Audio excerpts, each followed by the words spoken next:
Hi guys, welcome to Smart Solve Solutions. और इस वाली प्लेलिस्ट में हम लोग जैट के 2015 से 2024 तक के डिसीजन मेकिंग के सारे क्वेश्चंस देख रहे हैं। आज हम लोग जैट 2019 सेट 4 का क्वेश्चन नंबर 2 देखने वाले। So let's get started. तो क्वेश्चन 1 में मैंने ये पूरा सेट जो है डिस्कस किया था, उसका क्रक्स मैं आपको समझा देता हूँ कि हैप्पी पब्लिक स्कूल में मिसेस भल्ला जो है वो प्रिंसिपल है।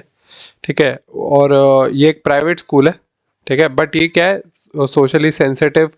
इन्हें एक पॉलिसी बना रखी है, हैप्पीनेस पॉलिसी की, कि भाई जो लो इनकम वाले बच्चे हैं, बेसिकली जो पुअर बच्चे हैं, उनको ये लोग फ्री में एजुकेशन देते हैं अलोंग विद द रिच या फिर एफ्लुएंट एज दे से फैमिली के बच्चों के साथ। ठीक है।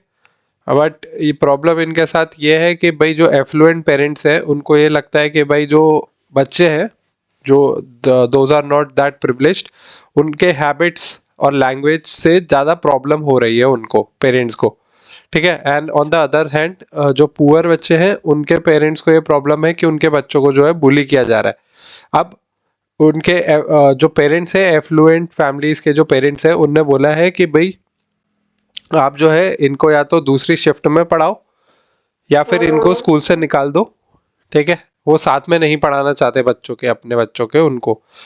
बट द प्रॉब्लम इज कि मिसेस भल्ला ऐसा नहीं चाहती, बट उनको उनकी डिमांड को भी नज़रअंदाज नहीं कर सकती, क्योंकि बहुत सारे उनमें से जो पेरेंट्स हैं वो काफ़ी सब्सटैंशियल डोनेशन देते हैं स्कूल को। अभी हम क्वेश्चन देखते हैं।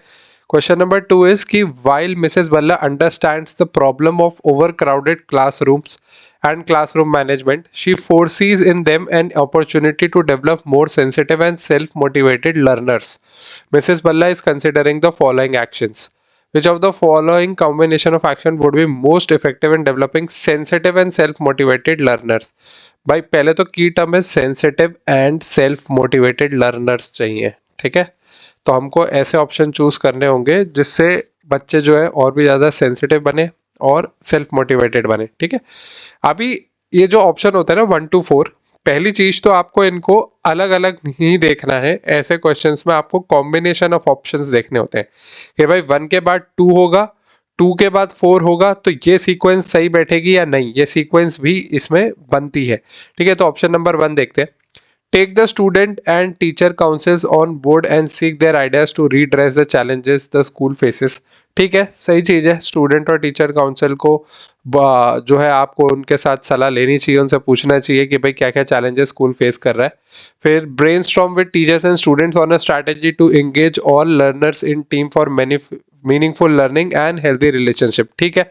बेसिकली अगर हम लोग देखें तो 1 और 2 एक पेयर बना रहा है। अगर हम लोग देखें तो कि सबसे पहले स्टूडेंट और टीचर काउंसिल जो है उनसे आइडिया ले लिए कि क्या क्या चैलेंजेस आप फेस कर रहे हो, वो बता दो आप।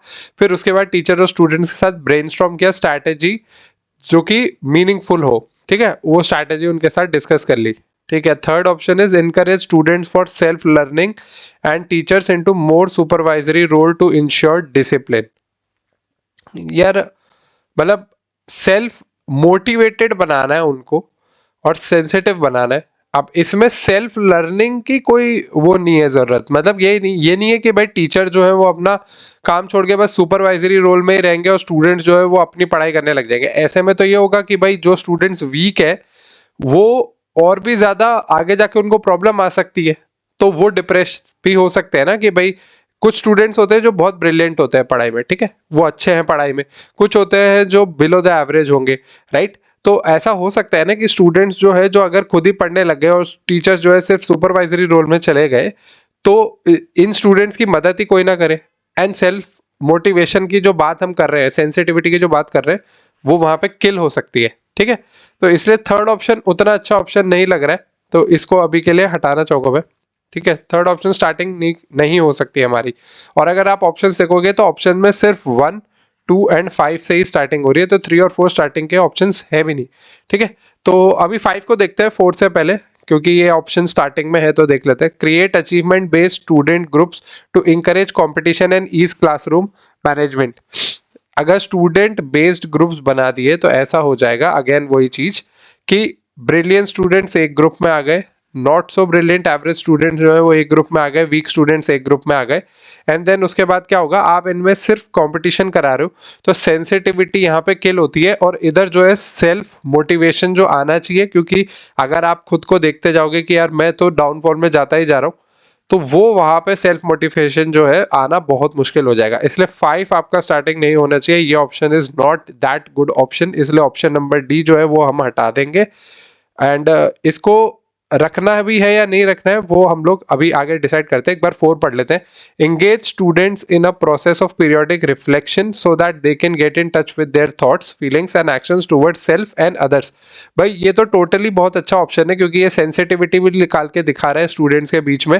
एंड अगर वो अपने आप को चेक करते हैं, दूसरों की तरफ उनके एक्शंस कैसे उसको चेक करते हैं, सेल्फ मोटिवेशन भी यहाँ पे दिखाई दे रहा है। तो 4th नंबर का ऑप्शन तो हमको रखना ही रखना है। तो जिसमें 4 ऑप्शन एज अ नहीं है वो आपका आंसर नहीं हो सकता, तो इसलिए ए बी सी और डी चारों ही आपके आंसर नहीं हो सकता। आपका आंसर हो जाएगा ऑप्शन नंबर ई। अब अगर आप सीक्वेंस देखोगे तो फर्स्ट ऑप्शन ये था कि भाई स्टूडेंट्स जो है उनसे स्टूडेंट और टीचर काउंसिल से आइडिया कलेक्ट करेंगे कि क्या चैलेंजेस है, चैलेंजेस क्या फेस कर रहे हो आप वो देख लिए। फिर सेकंड वाले में उन चैलेंजेस के ऊपर ब्रेनस्टॉर्म करेंगे, और उसके बाद उनको पीरियोडिक रिफ्लेक्शन देंगे, प्लस फीलिंग्स और एक्शन उनके दूसरों के और खुद के प्रति कैसा है उसके बारे में उनको बताएंगे। तो ये सीक्वेंस बना रहा है, और यही आपको ढूंढना भी है, ऐसे ही आपको चलना होता है एग्जामिनेशन कंडीशन में, ठीक है। तो आपका आंसर हो जाएगा option number E. Thank you for watching, I hope you like the video. अगर आप लोगों को कोई भी डाउट है तो आप मुझे कमेंट सेक्शन में जरूर बताइए। नेक्स्ट वीडियो में हम लोग सेट 4 के क्वेश्चन नंबर 3 के साथ मिलेंगे। Till then stay tuned to the channel and do like, share and subscribe Smart Solve solutions.